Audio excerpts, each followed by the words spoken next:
advertise the budget as I present to you this evening. So I always like to begin with a reminder of School Finance 101 to give the board an idea of the types of expenses that come out of each of our property tax supported funds, which would be everything from the operations fund to the right, less the rainy day fund, and then the education fund, which is obviously supported by state sales taxes.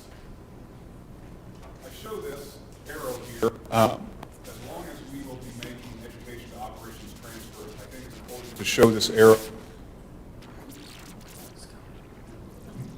as a reminder that until January 1st, 2019, schools, much like towns, counties, libraries, had what is known as a general fund.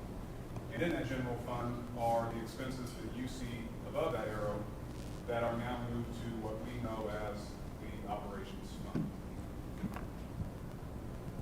And because those expenses have moved from the old general fund to the operations fund, the state legislature has allowed schools to make a transfer, usually on a monthly basis, from the education fund to the operations fund. So the purpose of the first arrow there is to communicate to the board that there were these prior expenses that used to live in what was known as the general fund and were supported by state sales tax dollars that now must be supported by property tax dollars, and usually we fall a little short with that. However, what did move into the education fund, which did not used to be in a general fund, was technology. Final arrow on this slide tonight is to let the board know that, as always, as we approach really any time of the year, but a lot of schools do it towards the end of a calendar year, should we choose to move unspent funds, usually from operations, to the rainy day fund. Nothing wrong with those surplus funds living in operations. Some schools choose to transfer them to the rainy day fund as they have a target amount in the rainy day fund. Other schools can choose to let them sit in the operations fund. As I mentioned, the operations fund transfer coming from the education fund, we are statutorily guided, not limited in fact. You can transfer more than 15%. 15% is the guidance from the legislators. Later on this evening, we'll present a transfer resolution for all of next year stating that at most we will transfer $3.18 million from education to operations next year. What that looks like, so the board knows, would be roughly a 10% transfer at that point, and we continually try to bring this transfer down. If we can leave money in the education fund, that means we can pay our educators. So if we can find ways to make our operational expenditures work with less and less education fund support, that ultimately is a win for our classrooms.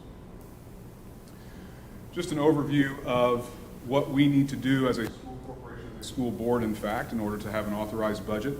We must submit our expenditures and our best guess at what our revenue will be data for our education fund and our property tax supported funds. Again, that would be operations, both debt service funds as well as our operating referendum fund. What we're ultimately asking the Department of Local Government Finance for is the authority to spend. So when you hear me say the word appropriation, that is the stated amount that we are telling our taxpayers that we are receiving the authority to spend up to those dollars. Having the cash, however, is the ability to spend our appropriation. Generally, we find ourselves in a position where we could have more ability, we have more cash on hand than we have appropriation for, and there are mechanisms, of course, to spend those dollars if we need to in the way of an additional appropriation that we may, in fact, need to do later this year. Our budget has more than our budget in these six funds, I should say, has more than 2,000 lines of different accounts for our projected expenditures. This is a January 1 to December 31st budget. This would span 2 teacher contracts, depending on when you negotiate. Certainly our 2023 budget, the one we're living in right now, spans 2 teacher contracts. We're going to negotiate this fall. When we made the 2023 budget, we had no knowledge of what that would be like. Also, we are funded from the state on a fiscal year basis. So our calendar year budget actually spans revenue from 2 different state budgets as well, communicating some of the, not hiccups, but intricacies of this budget formation. And as always, we ultimately submit this budget in October of the previous year we use it. So the 2024 budget will obviously be submitted to the Department of Local Government Finance in October of 2023. As I look to build the budget, I'm looking at a variety of things such as what we've historically spent, What we're looking like this year to date, obviously, teachers retire. We may have trouble filling positions. So we always want to look at how we're running. Are we running hot or cold, I could say, kind of informally. What we're looking like in terms of students. We know that we're a growing community, but you know just how many students are going to be in our seats at the beginning of a school year. And DOE has a worksheet that allows us to calculate those. Being aware of staff changes. Are you adding staff? Are you replacing staff that retires? Who are you replacing them with? Any types of increases in utilities. I shared with the board a few months ago that we were able to lock in a fuel contract that was half the cost of last year. Obviously, diesel fuel is one of the most volatile commodities we have. And then property insurance is increasing at about a rate of 20 to 30% on any given year. So property and casualty is a large expense of ours and fluid expense of ours. Any preventive maintenance needs, which is where we'll be working with buildings and grounds to understand and not be surprised by our building needs, but rather expect them and plan for them. This includes small construction projects and then any annual replacement plans for items such as vehicles that we've had conversations with the board with that will be replacing vehicles. And then obviously we have to budget for our annual debt payments, which are not unknown at all. Those are, of course, very much known. Monitoring tools. I keep a 10-year cash flow that is updated monthly. That is ultimately what you receive in the financial update each month is the output of that 10-year cash flow projection. I do meet bi-weekly with Buildings and Grounds. Joe Howell, of course, with Aramark is who's in charge of managing that. Becky Nichols meet with her on a monthly basis to understand needs in transportation, and then do meet with Bronson twice a year in technology for any needs that might be evolving in his department. Finally, keeping track of our human resources as, again, we onboard new employees and other employees either resign or retire to understand how that might impact the budget. At this time, I do want to give kind of a final look at the 2022 budget. Again, some of these slides, we have a policy that states specifically what needs to be in this presentation tonight, and one of which is a snapshot of the last full calendar year's budget. Obviously, 2023 is not done yet, so that makes 2022. I do want to point out to the board, it does look like we were quite a bit under on operations. Not saying that's not a good thing and finding savings and things of that nature, but I want to remind the board that normally in December, we have historically paid our annual fee to Aramark for their buildings and grounds maintenance. The reason that had been done is because Aramark offers a 2% discount paid in full, much like perhaps your auto insurance may do if you pay that in full. The reason that I elected not to do that is because I can earn more than 2% interest in the bank right now. So we're paying that on a monthly basis. So if you really increase this number right here by almost $800,000, that's how much we were planning to spend. That goes back to when you make these budgets, you're planning for certain expenditures. Our earnings rate of money in the bank was more than Aramark was offering in a discount, and so it looks like we underspent our, it looks like we underspent our operations appropriation, and we still did if you add $800,000 to that, but we certainly get much closer to what our planned expenditures were. Also give you a snapshot of our year-to-date performance of this budget. As I mentioned on the previous slide, we encumbered that almost $800,000, so if you will, add this number to this number, and that's how much we are appropriated to spend in operations this year. You are allowed to encumber funds from the previous year's budget if for some reason you weren't going to spend them. Our spend to Aramark this year was planned as part of the 2022 budget, so we can encumber those funds and bring those forward. So our authority in the operations fund this year is actually about almost 11.8 million when you add this encumbrance. So I did want to share that. But overall, we are just over halfway through the year. So doubling these numbers should roughly get you to these. Again, we are 7 months through, not 6 months through, so it's not a true doubling. So overall, tracking very well. Okay, taking you through the revenue for each one of these funds. Again, as a reminder of where our revenue comes from will be at the top of each one of these black boxes, and then our historical revenue at the bottom, and what I anticipate our revenue to be in calendar year 2024 will be the very final mark in these black boxes. So education fund, again, primarily comes comes from the basic grant from the state, which is supported by sales tax dollars, and that is appropriated to us in the state budget every year. You can see our historical revenue in this fund. Ultimately, I'm projecting just over $30 million in revenue in calendar year 24 for the education fund. Graphically, that looks like this. We are seeing increases both in our students as well as our revenue, and that's what we should see since those two things are directly related. This number is actual as of last Thursday, and I had to just find a point for the purpose of sending this presentation to press of when to cut this off. I do know that as I typed that number in, there were students waiting in our offices to register, so I do believe that number is higher than 3520. It may be touching 3540, 3550. Compared to last year, we could be almost 100 students up across the district, which is indicative of the growth that we know is happening in Dean County and Lebanon specifically. This is that Form 54 I was talking about, where they estimate the revenue that we will receive. Right here is the percentage increase over last year. Again, I know I stated that I anticipate $30 million, a little more than, in fact, $1 million more than this. Keep in mind, this is just for fiscal year, and there'll be the second half of the year where I anticipate revenue from the state being a little bit higher. That's how I'm getting to that $30 million number. Our board policy also states that I give the board an update tonight of what our enrollment is by grade to start this year off. So that's where we're looking K through 12 in this district, and I think it's fair to assume that we're looking at steady growth moving forward, obviously looking at the senior class that is outgoing and the kindergarten class that's replacing them to indicate growth. We do have some of our largest classes, K2, in this district, and we can see our two classes that are aging out of the high school in the next 2 years will be replaced by larger classes behind them. Moving forward, our property tax supported funds would be our operations fund. Awful lot of miscellaneous revenue. Insurance, settlement, we have a loss. That can be rentals, such as that. Taxes, commercial vehicle excise tax is really increasing in the operations fund.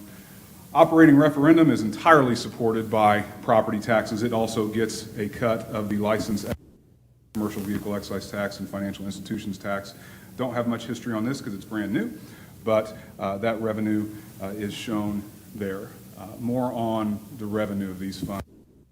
There was legislation this year that impacts revenue in these property debt payments.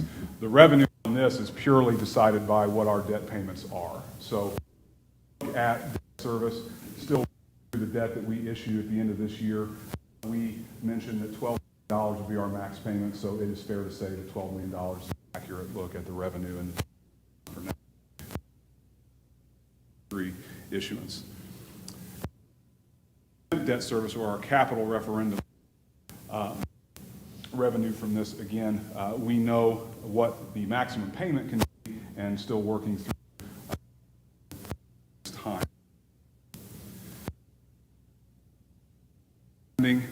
Historically and projected, Boone County has still not released certified net assessed valuation.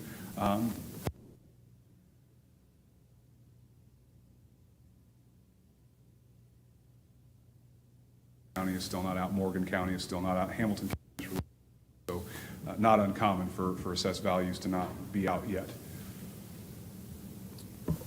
Communicating circuit breaker to the board. Again, this is the loss in operations fund revenue as a result of the property tax, the taxes. This thing's cutting out. So. Okay. What we see as good here is our circuit breaker loss is decreasing. We want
the voters approved 15 cents. What I'm telling you is when we certify our tax rate later, it cannot be 15 cents unless our referendum AV also grows by 3%. I believe our referendum AV may grow by as much as 10%, if not more. So what that means is 15 cents on a 10% growth would capture, well, I have it right here. Essentially what this is going to do if I use 6% growth. So the report prepared by Policy Analytics very conservatively placed us at a growth of 6% this year in our referendum AV. Because we're limited to 3% growth of the levy, this represents a $137,000 loss to the district that last year's rules would have allowed us to levy. The second big one for us is the limitation to what's known as the maximum levy growth quotient. Basically, this tells you how much you can grow, a school can grow its operations fund in any given year. There is a caveat, or has been a caveat, to the MLGQ, and that's for school corporations whose AV is outpacing the MLGQ, and we are one of those school corporations. They recalculate that for you, and our number would have been 9%. We could have grown our operations fund by 9%. However, this law limits it to 4% growth. So these two factors work very much the same. The operating referendum is capped to 3% growth. The operations fund is capped to 4% growth. Because I know what these two numbers are, I can tell you exactly how much we're going to lose in revenue. This is a guess, and this number gets bigger if our AV actually grows by more than 6%. And if you look at Hamilton County and Hancock County and Marion County, they're seeing very big assessed valuation growth this year. I think a lot of people thought that it would maybe be curtailed a little bit with the laws that were put in place, but we are still seeing large increases to AV. So I know that this is exactly how much we're going to lose there. This is a guess and could go higher if our referendum AV grows by more than 6%. The uncalculatable number is this last bullet point. To provide property tax relief, the law was written such that the standard deduction, which normally sits at 35%, has been increased to 40% for budget year 2024. So this means that 5% more of a parcel's AV is credited to the taxpayer as a deduction. And this is likely going to be the biggest impact on our budget, because I can't calculate what this number is. What this portion of the law does is lower our AV, because it's providing that as a credit to the taxpayer. This is not complaining tonight, and I don't want it to come across as complaining. I'm just sharing that the rules have changed, and we're constantly looking for ways to play the game with these rule changes. And so thought that it was worth and noteworthy communicating what I know to be about a $500,000 loss in revenue. And again, this will be incalculable. There's no telling how much limiting this referendum, or regular AV that is, may grow. We've had conversations about our tax rate and how we'd like to see our tax rate begin to flatten out. And you can see we're starting to get there. I believe that we'll still be around 99 cents. The goal is to continue to gradually lower it. And the phrase that I've been using in the office is finding our glide path. With our changing community and the increased AV, I'm aware that keeping the tax rate the same can then compound into higher tax bills. We're trying to glide this responsibly to where it works for the school corporation and works for our taxpayers. So that's a recap of our revenue. Expenditures, again, board policy has me go back 3 full years, so that's what calendar year 2021 shows up in this case, and then I do have a projection for what our expenditures will be. Education fund, what's noteworthy is our transfer does not count as an expense. So we're anticipating transferring roughly $3 million. So basically we've got 25 plus $3 million gives us our $28 million of total funds leaving the education fund next year. Operations fund, looking at actual expenditures of about $10.8 million in the operations fund next year. Operating fund, roughly 4.8. And these are what my cash flow is projecting, by the way, and I'll explain later why we're going to advertise higher than this, but this is what I believe our true expenditures to be at this very moment in cash flow. Again, we will share this at the budget hearing because policy requires us to. We will not read through all of this right now, but we are to show our referendum spending plan and essentially going through these slides here for the 4 utilizations of the operating referendum, as Dr. Milliman shared as he was touring the community as we prepared to vote on the referendum, one of which is enhancing academic programs. So I'm showing all of the budget line items for what I believe or how I believe we're addressing enhancing academic programs at the granular level with the budget. Safety and security, which is mainly going to be, it's almost entirely going to be our SROs, in fact. Third was attracting and retaining staff. And then finally, district operations, which is by far and away the smallest portion of the referendum. But that would be our referendum spending plan for 2024. Expenditures in debt service, again, I shared earlier, $12 million is our payment next year for our 2023 bonds. And then this is exciting. So you'll notice how much the expenditures for the capital referendum payment has decreased. Keep in mind, the reason this is so high this year is we're making our final payment on the 2010 capital referendum, leaving us only with payments for the 2022 capital referendum in budget year 2024. So I know we've talked as a board with Stiefel, and Mr. Shoemaker has shared that we are getting a lot of rate back from the referendum debt service fund due to that payment falling off.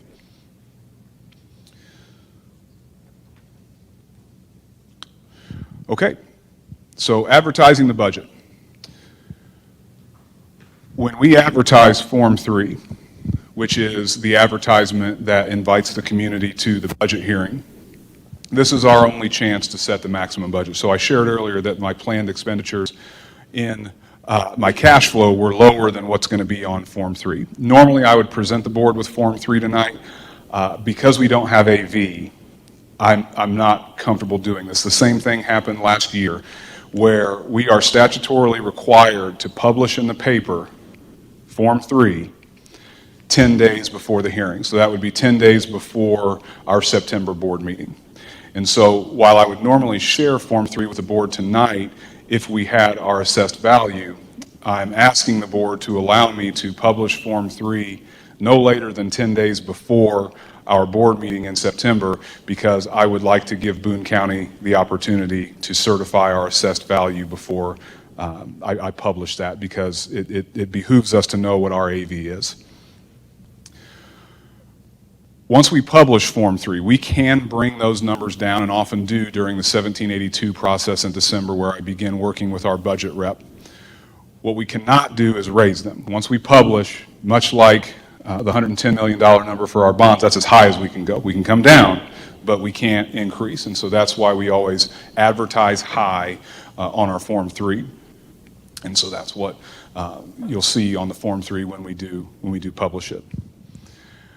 At the moment, this is what the budget estimates are. So there's 2 parts to the Form 3. One of them is the budget estimate, what you believe you'll spend, and then the other one is the levy, and that's what's difficult to calculate without AV, and that's why we're not showing the actual Form 3 tonight. But half of the Form 3 is here. That's what our budget estimate or expenditures will be. Again, this looks low, but remember, $3 million added to that for our transfer from ed to ops. So I know that does look low, but that's just for expenditures.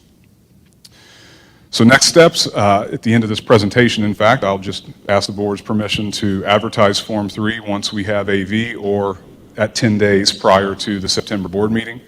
Moving on from that, later on this evening, going to present to the board a resolution for our transfer from ed to ops for all of calendar year 2024. I will then post our capital asset plan and our bus replacement plan, which is required on Gateway with our Form 3. We will hold our hearing at the next board meeting, adopt in October, and then from October until December, our budget rep will work with us to finalize our 2024 budget. I did want to mention this. We've not done this historically, an additional appropriation for this year's budget. I showed earlier how we were tracking in the education fund. I believe we're going to have a very successful bargaining season with our teachers. And I think that we are going to come to an agreement that is very beneficial to the members of our collective bargaining unit, our teachers.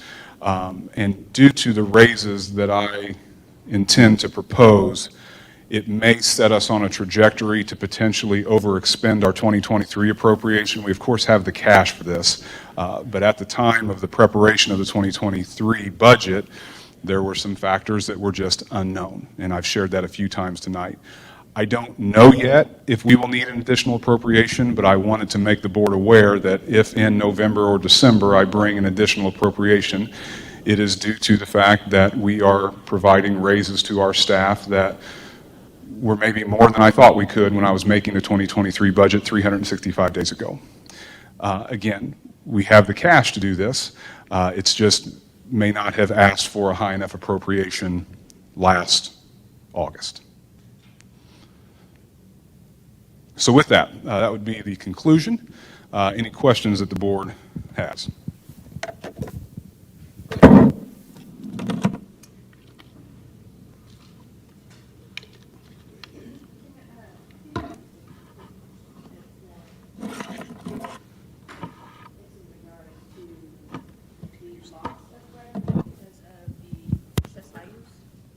Well, I think it's after the, yeah, I gotta find it on the paper, hold on.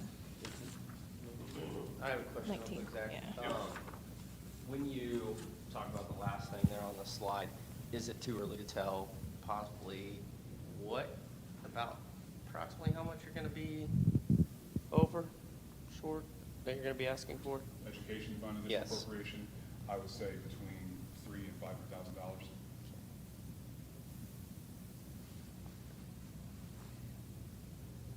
So, page 19, I guess is where my question is being derived from. So,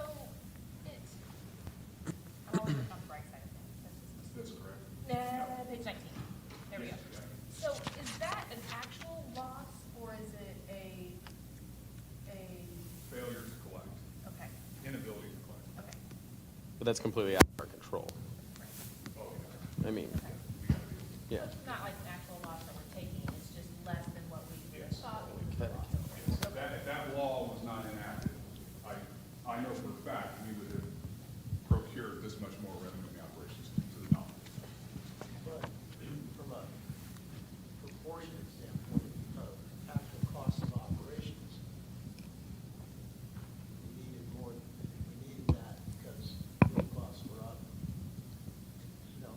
Maintenance costs were up, bus parts were up, things like that. It could still manifest itself as not being, some say, we're collecting $300,000 less, but it costs us $400,000 more to keep the lights on. It is lost. We're not able to, we're gonna be, I mean, yeah, the numbers are higher, but we can put you farther in the hole, I guess, I'm saying. But those are unknown numbers as well, right? Fuel costs are unknown, we do the best we can, that's why you all approve, fuel contracts, things of that nature to help us stabilize that. Good question. Have we been able to determine what sort of difference we're going to see? I know we talked about this at the last meeting regarding changes in terms of if it's for educational purposes with student fees, with educational expenses, things like that. Is that something that we're going to see that we're even able to calculate at this point?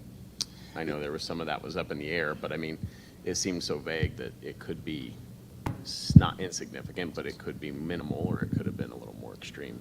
Yeah, what I know for a fact is the elementary principals have put together the cost of each of the field trips in K through 5. And so we have added that to the fees for each grade level that we will report to the state rather than passing that invoice on to the parent. But we can certainly calculate what that amount is, because we know how much those field trips are. What we're still gathering are those expenditures that, you know, we may never even been aware of at the admin center, that teachers in this building were, you know, saying, hey, this is just what it is to take this class. You know, an example that I was relieved to know will not affect us is, my mind immediately went to the graphing calculators for pre-cal and calculus. I mean, that is a required expense to access that curriculum, but it's my understanding that we have those instruments in place already, those calculators in place in those classrooms for those students. I don't believe they can leave the classroom, so should that student want to have one at home, they can purchase it. But for use in the classroom, we have those devices for them. So that was a relief, because, you know, I know 10 years ago those were $85. I'm not sure what the TI-86 costs now. But we are gathering that information from our principals. You know, what types of items do we need to purchase? And so I still believe, significant, yes. Budget altering, no. I still believe we'll be under $100,000. I believe it will be more than 50, but under $100,000. And that isn't going to impact student fees and things like that are part of our educational revenue? So what will happen there is that transfer will come from the education fund. So that will be money I'll have to transfer from the education fund to the textbook rental fund in order to pay for that. And so because I can budget and plan for those, in the budget I put $100,000 for that transfer. Okay. So that's baked into the numbers I presented tonight. There are other fees, you know, that we didn't think about as well. They kind of merge over time. For example, the medical uniforms that our nursing students wear, that would have been something that would have been an expense for the family to take the class. It's not, it's now an expense for us. Screenings, drug screenings, immunizations that they may need, or vaccines, or whatever might be required in the hospital they work in. Those are now covered through our account, where that was a cost of taking the class. So there's things like that, oh yeah, we have those moments in our office like, oh, that's another expense to put on the list. So just last week, we went to Walmart and purchased scrubs for our CNA students. And they do require certain vaccinations and background checks in order to be, I'll say, employed, be in IU Health's building. They have these requirements that would have usually just been student expenses and now have become ours. So it's those, and I hate to say surprises, because we don't like surprises, but we just, those are things that we just were not aware of, because I guess we didn't need to be. It was the cost of the class, and it was just understood that the student or the family would bear those costs, and now it's, hey, had you thought about this? No, we hadn't, but. Does that filter down into AP college credit type situations as well? Well, so for the AP classes, certainly those textbooks are much more as well. So in terms of, when you say filter down, what do you? Well, I guess, I mean, because I guess when I remember when I was looking at AP classes, you know, and this may be a difference because it's not a requirement in terms of getting the actual credit for taking the AP class, because you can take the AP class, and if you don't want the college credit, that's cool. You don't pay, you know, Don't you take don't the pay test. for that Yeah. to take the test. Yes. But is that but I remember that being a somewhat significant. So historically, the state of Indiana has paid for all math, science, and English AP exams. Okay. But you're correct. If we require the student to take the test, we must pay for it. Okay.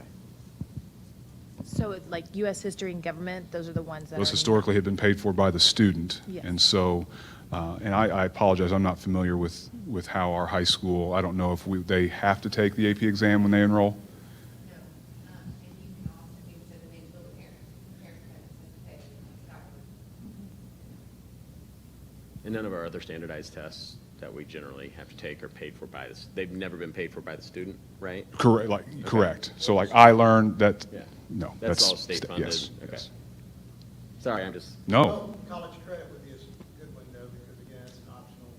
right. So we are continuing their family's expense on paper than college credit. Mhm. Because that's certainly An option, English, yeah. if you'd like to take the college credit. English. So, Mhm. I think I'm accurate on saying that. That's where we landed. Thanks.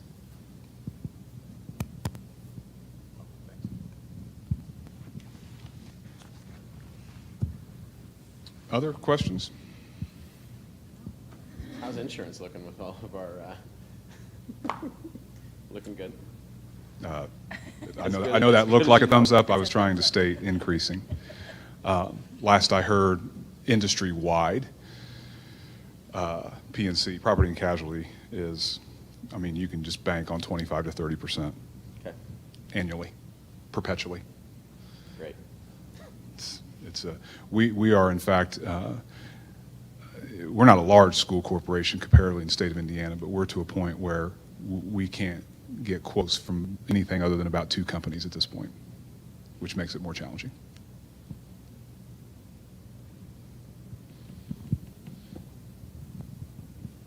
So with your permission, I will await for Boone County to certify AV. As soon as they do, I'll go ahead and publish Form 3. If they do not publish it in time for the 10-day cutoff, I will publish Form 3 without having AV. So, all right. Will that be on the agenda as something to? No, it's purely just, yeah, publishing this is not board action. It's just, obviously, everything after this, the hearing and then the adoption in October.